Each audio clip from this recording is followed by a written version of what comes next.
Mueller? No, I didn't. Haruki Mueller?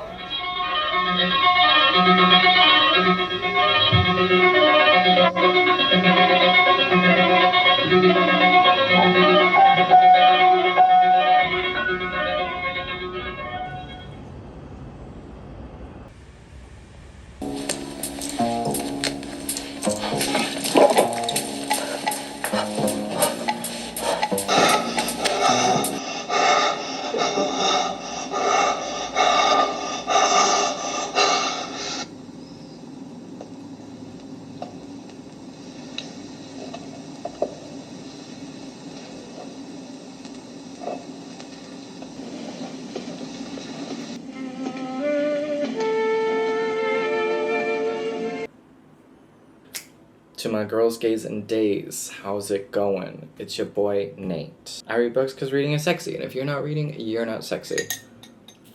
I have to leave in a bit, but I just wanted to give you some updates. I went to the woods last weekend. It was amazing. Everything that I needed. Did I end up enjoying the Murakami? With much distance now, it was okay. I think it was that, recency bias that was speaking for the most part, but all in all, I think it was okay. It's a great book to be bored in. I feel like if you are working paycheck to paycheck, need something to get lost in, Murakami has always been there for me. When I was working those 2 jobs, in between those 2 jobs and school, reading Murakami, he did it for me. I just loved getting mixed up in those worlds, and they were beautiful. With this one, there are a lot of really boring moments, but I think you can get that mixed up with its quietude. The whole book is the vibey embodiment of the pandemic. The loneliness, the quietude, the loss of the individual, the loss of the voice. So much so that you end up existing in other people's dreams, where you end up much like our narrator, who exists looking back at dreams, looking back at other people's dreams, even talking to his own shadow, and imaginary friends, if you will. Yeah, the payoff didn't really get there, but it really is about that kernel of the meaning of love and loving moments. I remember in Virginia Woolf's Mrs. Dalloway, the one scene that always sticks with me is when she reflects on love and if she has ever loved herself, Mrs. Dalloway, and she thinks back to that moment she shares with a girl by the lake. That is the only thing that she looks back on. And sort of this whole book tries so hard to distance itself from a moment like that, like this moment in Mrs. Dalloway. Eventually, I think everything comes around full circle. We do end up going back to those moments that made us at the very beginning of our lives. But it's definitely built for Murakami fans. I feel like if you haven't read any Murakami, this I think would be a bit meh to get into. But for hardcore stans, I think you'll love this one, or you'll appreciate it. And its immense quietude. Enjoyed that. I also recently finished the Italy Letters by Vi Khi Nao. I don't know how I'll be able to talk about this, but it's a fraught relationship between a mother and a daughter. It's ending up in my top 10, and this isn't recency bias because it just hits home. It's way too close to home, and that is a lot to unpack, and I'm not going to unpack it all, but it's about longing, lust, love, the approval of your mother, wanting to support your mother, but just support your family, support the people who raised you, that duty.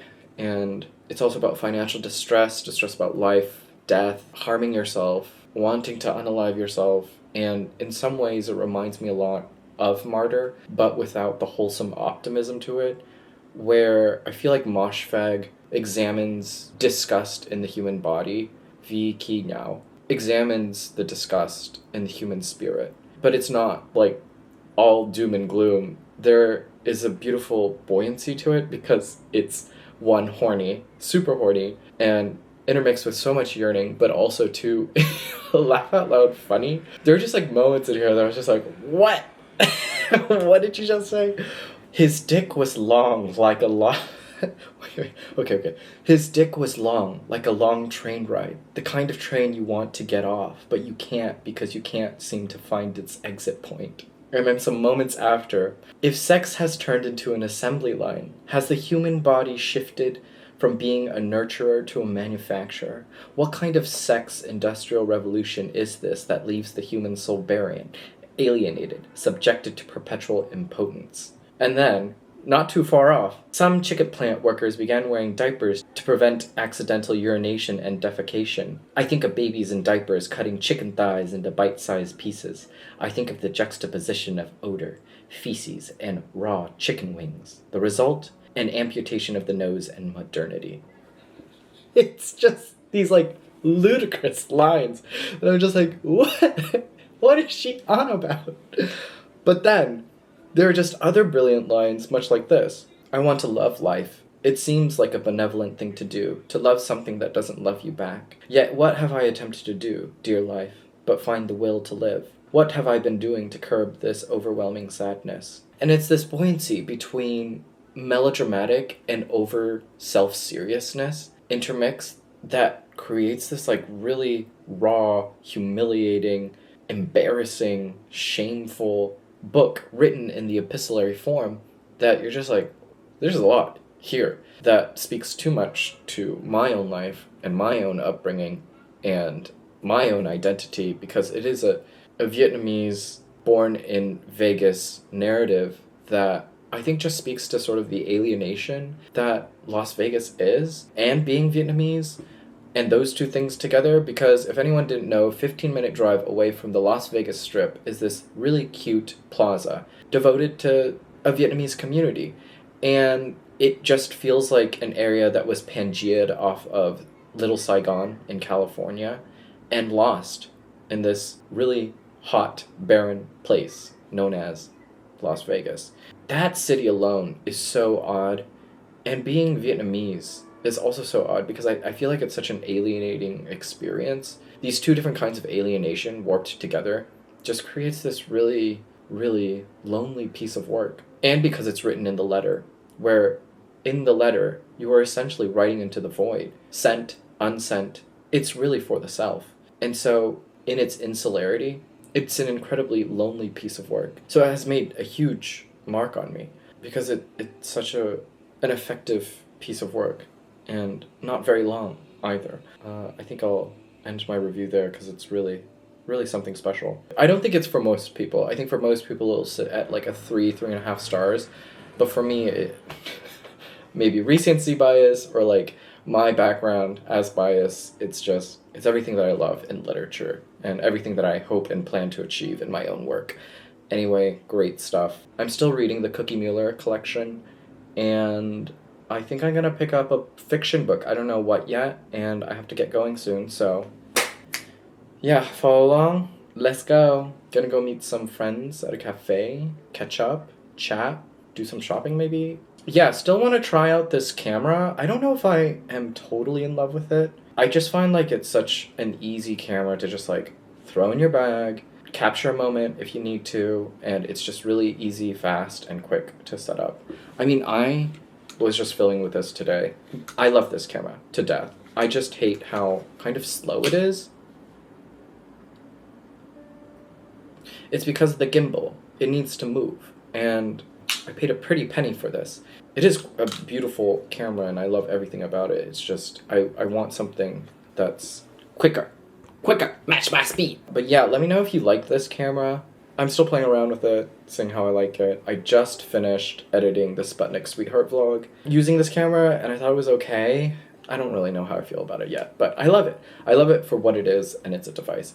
And I totally forgot that I need to be looking at the lens, the big lens, because I keep looking at myself in the screen, but that's not where I should be looking. I should be looking at you, my audience. Hi, eye contact. Important. All right, I've talked for way too much. Let's go. My heart belongs to mama.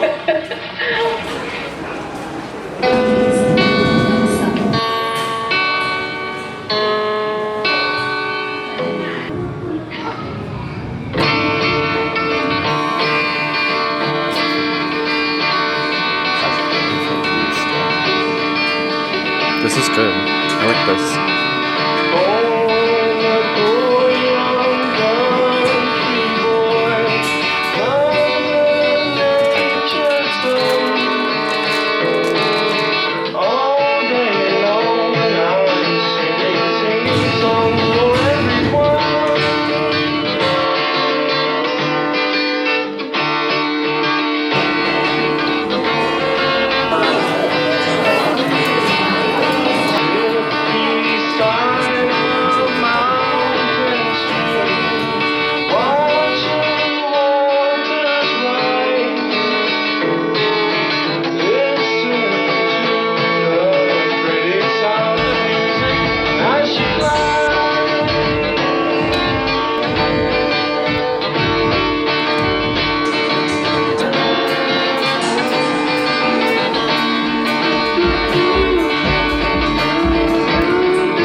is my hair doing today? Oh, God.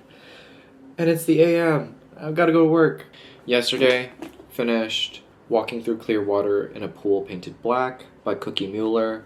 Sometimes I wish I had friends like Cookie Mueller who have gone through the very grit of life, struggled wholeheartedly, yet can make everything feel so light and lush and still worth living for, to just like carry me through. I just sometimes wish I had friends that were just like a bit more mature than me so that I could handle things a lot easier. I feel like most of my life, I've always felt like my peers had to catch up to me in terms of maturity.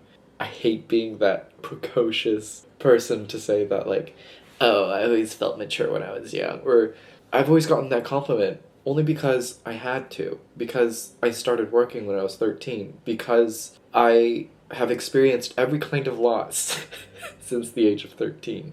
2 times over.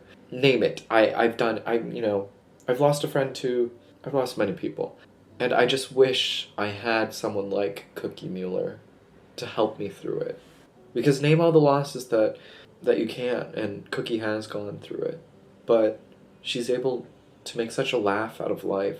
Yeah, laughter is the best medicine, and it's the greatest defense against anything in life. Yeah, sometimes I just wish I had that. And so what this feels like is that like midweek happy hour, very casual meeting off of work, and you just need that quick pick-me-up. And Cookie's there at the end of the bar waiting for you with just light stories that make the days feel shorter. It's always that friend. She's always there. She's so sweet and kind and just much like Babbitt's, but I think there's a greater ease to her stories. They're less poetic and more dive bar-esque. It's not so self-serious. I didn't realize that this was also such a massive love letter to John Waters, who launched her film career as well. But she says such wonderful things about John. But also Edith Massey, who is such an eclectic person in herself and such a superstar.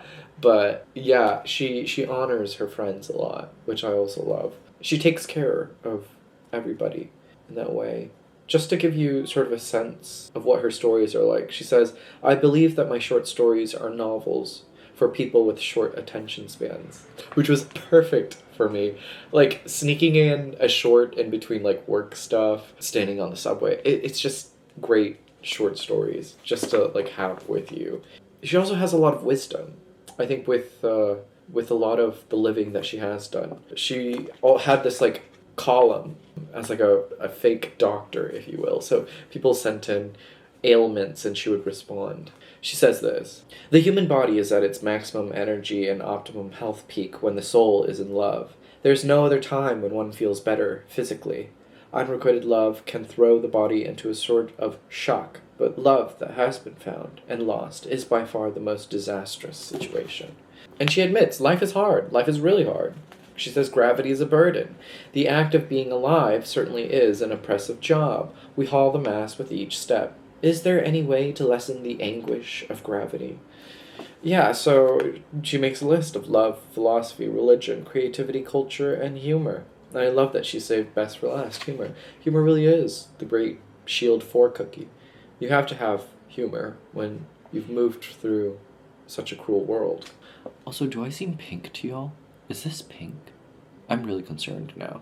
When she writes autographs or ends her letters, she writes luck, laughs, lust, love. Love that. I don't know if I'll talk heavily on this because my thoughts, I think, will remain the same till the end. Is Big Swiss by Jen Beagin. I'm about halfway through 160. It reads quite quickly. I didn't really look at how this was formatted, but most of it's transcripts, which makes it feel like you're flying through the book. It's okay. I feel like I'm just watching a TV show that I'm half interested in. So I can DNF it at any point, but I'm like already halfway through, and I'm just like, I might as well finish it, figure out what the big hoopla is. But we have Greta, who is, what do you call them? A transcriptionist? A person who transcribes a therapist's conversation with their patients. I'm really just talking to y'all until I have my morning poop. But I don't know how to really describe the humor in this. It's not to say that it's like laugh out loud funny and not like uncomfortable funny. It's really raunchy, but I'm not like, say, like I had in The Pisces by Melissa Broder. I feel like it's like the same level of raunchiness. It is very open. All of the sex bits in it is quite open and very forward, but I really don't know how to categorize this humor.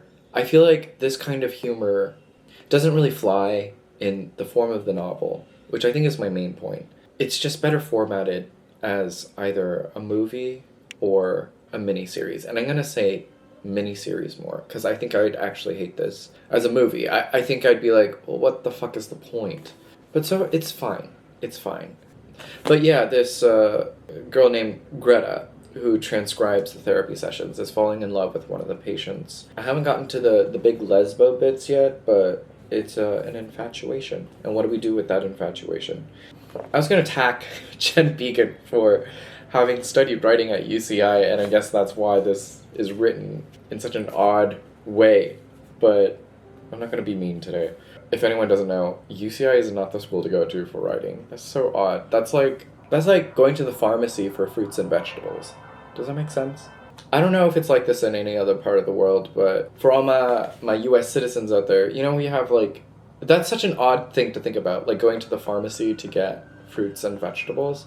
But you essentially can. CVS, Walgreens, like you can even couple in Walmart and Target because they have a pharmacy. CVS, Walgreens, when I look at the building, I'm like, that's a pharmacy. That's where you go to pick up medicine. I never do because that's wild. Maybe. No, I have gone to CVS and Walgreens for meds. But they'll have like food there.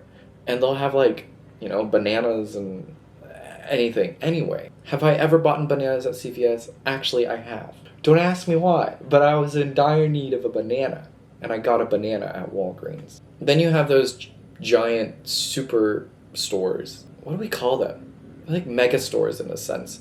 Where Walmart, Target are these giant landfills of products, produce, pharmaceutical goods, sometimes at odd Burger King / McDonald's, and a Starbucks. So you can literally, it's kind of a haven, if you think. It's a beautiful haven. You go in there, and you can literally get whatever you need or want, which I kind of miss. Korea kind of has something like that, but it almost feels like on the level of Costco, and sometimes I don't need to go to a Costco. Now that is a landfill in itself, but it's like an excess of landfill. A landfill excess? You know what I mean. But I don't need to go to a place like that. Sometimes I just need to go to a different kind of landfill, which is Walmart or Target. Yeah, does that make any sense? Anyway, where was I going with that? Yeah, she did her MFA, creative writing, at UCI. That's wild to me. That's wild. But yeah, it's fine. I'm enjoying it the way I would a TV show. A dinner show. You know, something that just like pass the time while I'm eating. Because I can't eat in peace, unfortunately. Anyway, I'm done talking. Alright. Check in with y'all later.